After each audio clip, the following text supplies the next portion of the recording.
Day one of Seahawks training camp today, and it did not come without its surprises. Man, there was some cool stuff that was happening. Didn't get to see much on the field from the live stream, but Pete Carroll's press conference afterwards revealed some really interesting truths. Earlier in the day, some roster moves. And within those roster moves, some huge questions. But Pete Carroll answered one of those questions emphatically and surprisingly at the end. Stick around for that and my thoughts on day one today on Seahawks Forever. Welcome to the Seahawks Forever podcast. In-depth analysis on everything Seahawks. And now, here's your host, Dan Viens. All right, you guys, all the waiting. I said today on Twitter, I think this might have been the most excruciatingly long feeling offseason that we've had in a long time.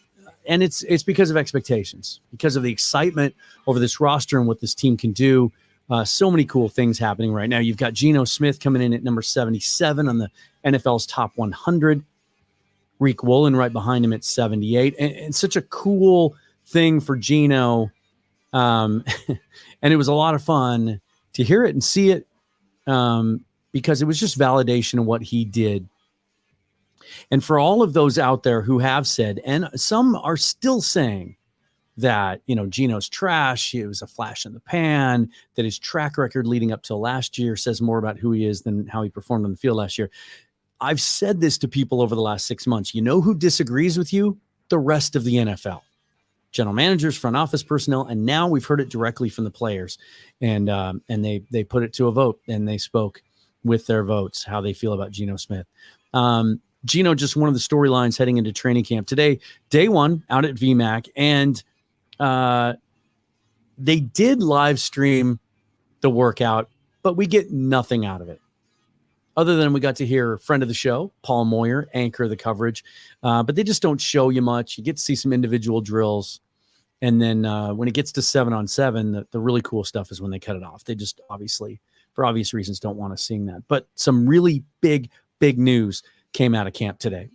First of all, before the workout, we got to hear from Uchenna Nwosu, who signed his big extension yesterday, locking him up for another 3 years. He'll be with the Seahawks potentially for the next 4 seasons. And I just wanted to play this little bit of sound because I think it speaks to something we've been talking about for a long time now, and that is the culture that Pete Carroll and John Schneider have built. And it's the reason that old bridges that seem to have been burned get repaired. Players that leave come back. And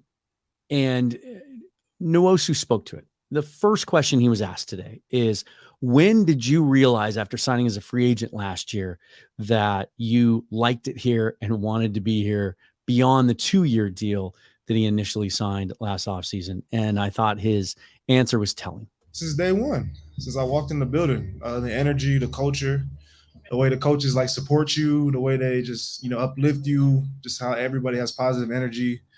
So friendly here, from the nutrition staff to the kitchen upstairs to the equipment. Everybody just feels such at home. I noticed that from day one. Just thought that was cool. I thought it stood out from his press conference today and really speaks to players wanting to be here. And I think it's the reason that they've been able to manage their salary cap as well as they have, because players are willing to take shorter deals and structure their deals in such a way so that it allows the Seahawks that flexibility they have year in, year out. Just want to focus today real briefly on the key points that happened today. And they weren't just on the field. There were some roster announcements earlier in the day that I think we need to pay some attention to. First of all, there were the PUP designations, physically unable to perform list. If they're on this list week 1, then they have to miss 6 games. But being on the list now is not cause for concern. They can come off the list at any time. And we knew that Jamal Adams was going to be on the list. We knew Jordan Brooks was going to be on the list. We were hoping Riq Woolen wouldn't be on the list, but he does open on the PUP. Pete said after practice that he's doing everything. He's running full speed. He's cutting full speed. It's just a matter of conditioning. They want to take care of him and make sure that he's ready to go and practice every day before they pull him off that. So it could be a matter of days for Riq Woolen. Similar situation for Noah Fant. I was surprised to see his name on there. Carroll wasn't specific about the injury, and somebody tried to ask a follow-up, and then he got cut off. But he said he had some work done in the offseason, but that he's running full speed again, very similar to Reek Woolen. Not a lot of concern there.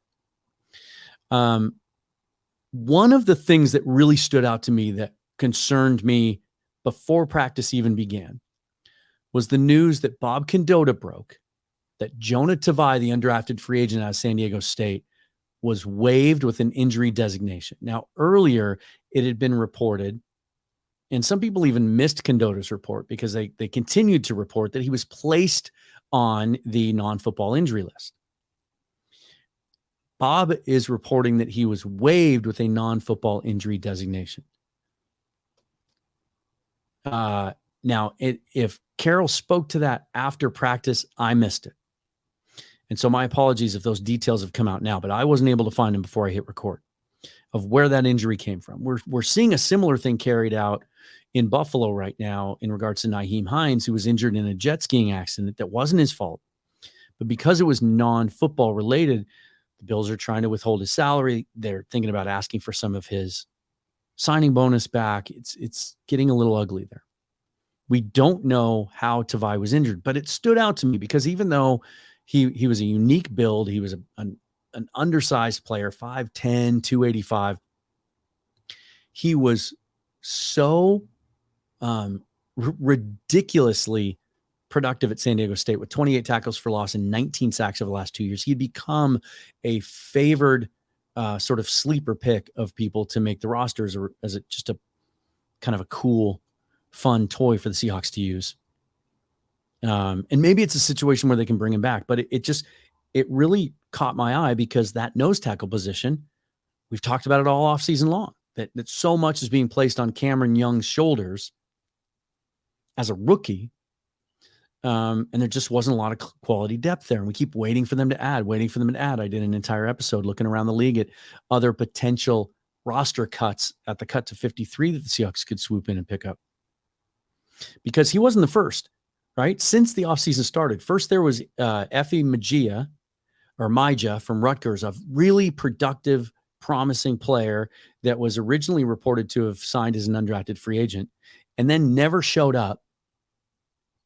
No answers were ever given. He hasn't signed with anyone else. Can't find any information about what happened to that kid. Thought he was a real promising candidate. Then they signed Robert Cooper as an undrafted free agent. Big run stuffing, blue collar. Rob Rang really liked how he just did the dirty work as a run stopper. Florida State.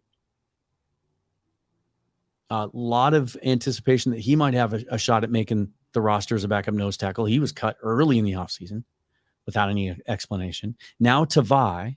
Then we also find out that Austin Fielu, the first team All-XFL player from the Seattle Sea Dragons, former Oregon standout, he's beginning the season on the PUP list as well.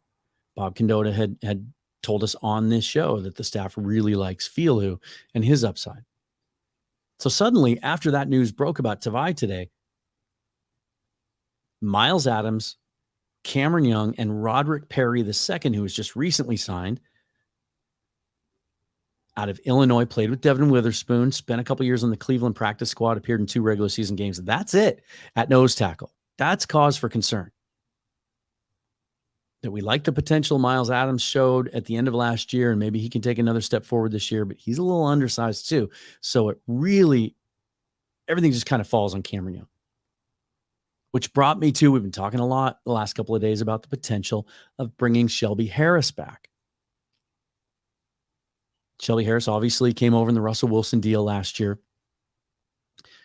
About to turn 32 years old, 6'2", 288, unsigned still. Hasn't had any visits. But a productive player, good voice in the locker room last year.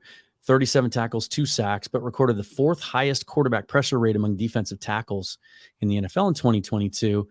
There was some thought that with the money cleared by the Nwosu extension and the bonus conversion for Quandre Diggs that was announced yesterday, that would give them room to bring in Shelby Harris. What are we going to do about nose tackle?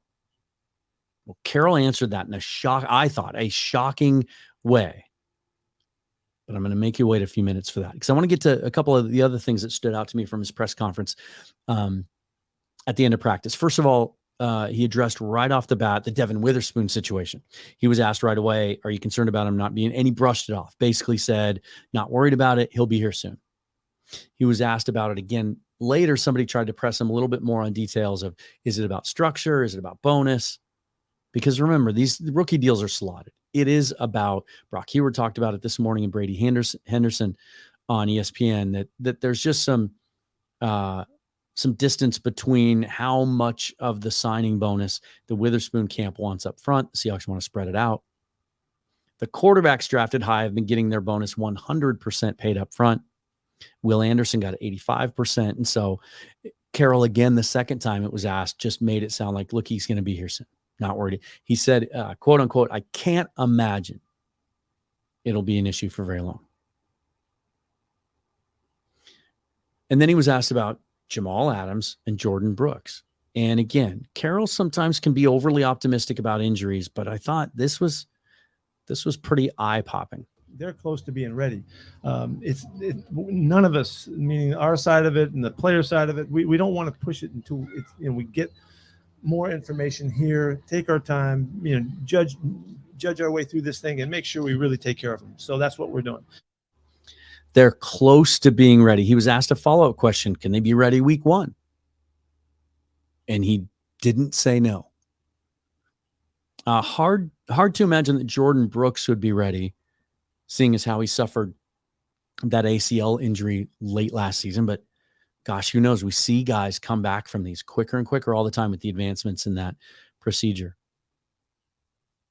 Interesting to note that he said they're close to being ready. And he did say later, he was asked when he was talking about Reek Woolen's recovery, he was talking about how Reek was doing all the full speed cutting and agility work. And he said, so are those other guys. So I thought that really said something. And then there's this. We heard all offseason about how good D. Eskridge looked, right? That if he could just stay healthy, the former second round pick would be a factor. And here we are again, day 1 of training camp. Here's Pete Carroll and D. Eskridge. He's a special player. He's a special athlete. He's got explosiveness that's unique. He's really strong for a smaller guy. He's not a big guy, but he's really, really strong and very explosive. And so we're really excited to just have him back out here practicing with us, because if he stays with us and he can stay on the field and be out there, he's going to be a factor. That's not just Pete Carroll paying lip service to a guy because he was a high draft pick and he wants him to work out. That's Pete Carroll saying a guy is special player, special athlete. Thought that was telling. Another little tidbit he dropped. Mike Morris is now officially up to 300 pounds, weighed in when he checked in yesterday at 300. The former Michigan defensive end, drafted in the 5th round this year, played at as low as 275 at Michigan, was 285 for the combine, had beefed up to 295 by the time he got here for OTAs, and is now at 300. And now back to that nose tackle position. I outlined the concern, but then Pete dropped this nugget out of the blue today. One of the keys here is Jaren Reed coming back to us. Jay Reed playing nose tackle for us is crucial. And he's a terrific player. He's just as tough and as physical, as knowledgeable as you can get. He'll do great there. That really, I think, is going to be one of the key elements of building it around him.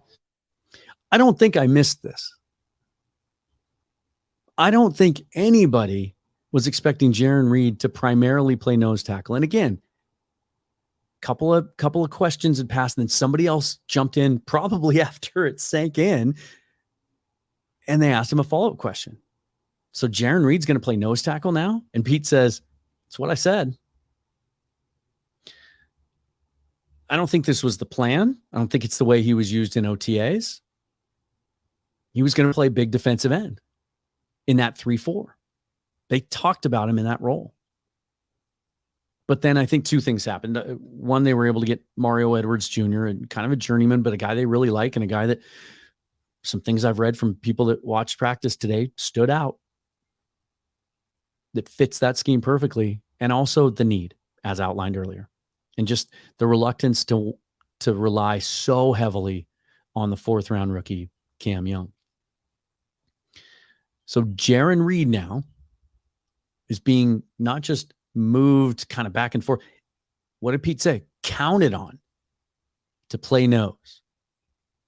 How effective is he still there? Remember, it's easy to kind of change our perception of what a player is as time goes on. And Reed had the big sack here. Was it 10.5? His third season playing alongside Frank Clark, where people, I think, started to think of him as more of an inside penetrator. What was the scouting report on him coming out of Alabama? Run stuffer first. Not sure about pass rush. Might have some upside there. Sounds a lot like Cameron Young's scouting report, really. That's the reason Jaren Reed fell to the second round. And when you remember the Seahawks drafting him, they were surprised he fell to that level because, and John Schneider even talked openly about it at the time. Hey, I think the reason he fell is because these guys that are primarily run stuffers tend to fall in the draft. So how does that make you feel now about that nose tackle position? It's something that, that I'll be interested to hear other people's thoughts on. Still trying to work out schedules, get Brandon Kane on here from Hawks Nest podcast and really want to hear his thoughts on this because he was someone that was not critical of Cameron Young's ability per se, but found some things on tape that concerned him and concerned him about Young's potential ability to handle the workload as a rookie. He's got some development to do. If Jaren Reed can play that nose tackle position and play it well enough, that can really change some things. It really can, especially if Micah Morris is able to contribute as a rookie. Now up to 3 pounds. Plays it, really has become at his length, height, weight, that prototypical 3-4 type defensive end. Really, really interesting stuff today out of Seahawks training camp, and wanted to share my thoughts on that. I will be checking in as much as possible over the next few days. Anything, anytime something interesting happens or we get some insight from Pete or the coaches or the players, or certainly a move is made. I don't think this eliminates the possibility of Shelby Harris being signed, and because he's so versatile. He can play nose. He can play defensive end. He can move around. I still think there's an opportunity. And remember, on the 17th or so, when a graphic for that stat was posted, that he was fourth among defensive tackles in pass rush pressure rate last year, he replied to that tweet with the eyeball emoji and said, coming soon. So it sounded like he had something in the works, and maybe it's just a matter of just kind of waiting until the time is right. It might be with another team, but I still think he would make sense to bring back on this roster. So that's where we're at today. Follow me on Twitter at Seahawks Forever. Subscribe to the channel. We really want to get to 2,000 subscriptions, and we're getting there slowly but surely. And like the video too. That helps us in the algorithm and just gets a little more visibility for the podcast. Really appreciate that. Until next time. As always, forever and always, go Hawks.